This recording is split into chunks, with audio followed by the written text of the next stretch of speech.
right, so an article by Bankrate is saying that Costco gold bars are a terrible investment. But are they? Make sure you watch this whole video and I'll help you understand why they are saying these gold ingots, as they are calling them, is a terrible investment. Subscribe and hit that notification bell so you don't miss any important updates like this one. So, this article was written by James Royale PhD. Oh, fancy! James got a PhD. Just messing, James. That's cool. So, he covers investing and wealth management. And get this! He's even been cited by CNBC, The Washington Post, and the New York Times. Super fancy, James. All right, so I'm digging on James just a little bit because I've been in internet marketing for a long time and all of this stuff means absolutely nothing. But it doesn't mean he isn't right. So let's jump into why he's saying that these Costco gold bars are a terrible investment. All right, so Bankrate comes out pretty hot saying that these gold bars aren't actually gold bars, they're actually gold ingots. Let me help you understand the difference between gold ingots and gold bars. Gold ingots are typically produced through a traditional smelting process. Now, this involves melting gold and then pouring it into molds to form the ingots. And they can vary in shape and size. Traditionally, they're not as uniform as gold bars. They might have a more kind of rough and handcrafted appearance. And historically, gold ingots were used as a form of currency, trade, and for storing wealth. They're often associated with historical gold reserves and treasure. Gold bars, on the other hand, also known as gold bullion, are produced in a more standardized process, some people would say. Modern gold bars are typically created using precise methods and machinery, right, which ensures uniformity, weight, and purity. They're very uniform in shape and size, and they're typically rectangular with smooth edges and a stamped mark indicating the purity and the weight. They are also, of course, used for investment purposes as well. They are stored in bullion vaults for investment portfolios, they're used in trading, or, of course, they're held by the central banks as reserves. Now, both gold ingots and gold bars are forms of processed gold. Ingots are often more associated with older and traditional methods of production and uses, of course, and they have less standardization in shape and size. Now, gold bars, on the other hand, they're produced with a more modern and precise method, right? And they're more commonly used for investment and trading in the modern financial world. But look, I take a look at all that information and I think most of you would agree that these Costco gold ingots, as Bankrate is calling them,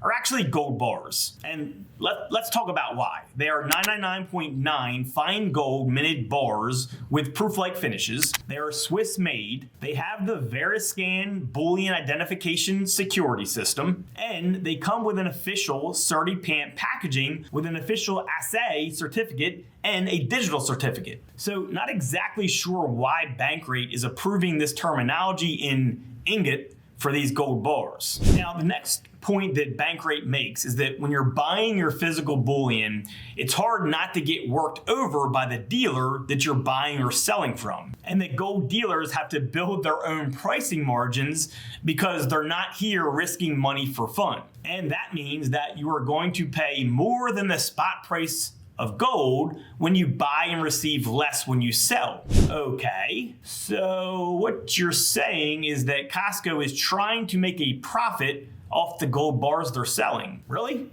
Well, how dare them? A company trying to make a profit from selling products. Sounds like a complete scam to me. Costco has some of the best prices you can get for gold bars, which means their profits are lower than almost all other places selling gold. So let's just throw that point right in the trash can.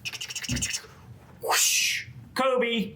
Right, so with that said, Bankrate does have really good points that I will touch on in just a bit, but let's continue with this other crap they're spewing. Because next, they just try to on investing in gold in general. They say, and I quote, "The returns on gold pale in comparison to those on stocks or stock funds over time." Well, let's take a look at this a little further. We can see from this graph that gold is actually whooping up on the S&P 500, bonds, and the US dollar this century. Gold is up over 9%. The S&P 500 is up 5.39%, and then bonds 5.19%. And the USD, a whopping in the negative. And considering the scope of our economy right now and gold's lack of movement overall over the past 10 to 15 years, I'd have to strongly disagree with you there, Mr. James, whatever your last name was. So, although I think that Bankrate has made some pretty ridiculous points so far, they do mix in a couple good points, I guess. And the first is that you have to keep your gold safe. And look, this is true. If you are buying physical bullion, you do have to consider storage and, of course, insurance for some people. Now, most people that are storing at home don't want insurance because they don't want the IRS knowing about it, but it does have to be stored somewhere. And this does create a risk of you losing your investment if it's lost or stolen. So, not a bad point there, James. Now, the other point, which I can't really deny, is that Costco only sells to members.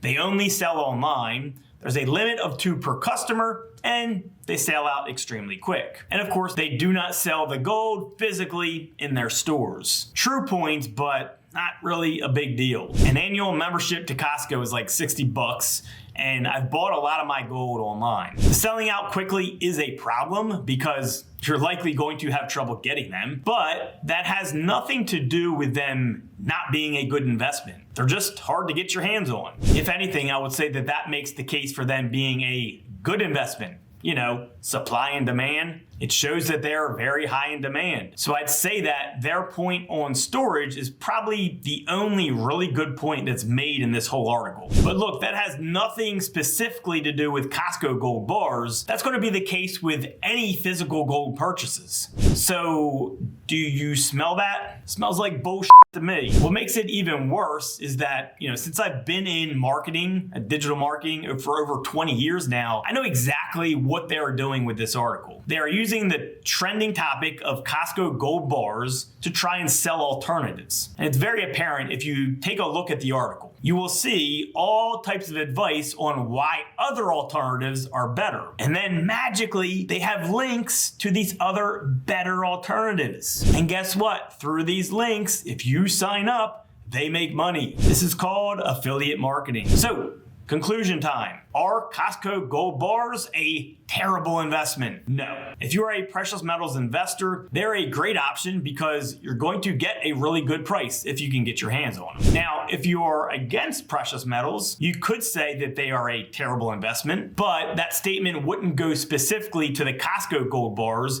It would just be inclusive of all gold, and that's totally irrelevant. The biggest hurdle here, of course, as I said before, is just getting your hands on these things. I have some links below to the companies I personally use and buy from online. If Costco is sold out, feel free to check them out. Totally awesome companies, been doing them for a long time. And shame on you, Bankrate. You lost some credibility with me today. All right, everyone, don't forget to subscribe and leave a comment. Do you agree or disagree with my end conclusion? Love hearing from you all. Talk to you soon.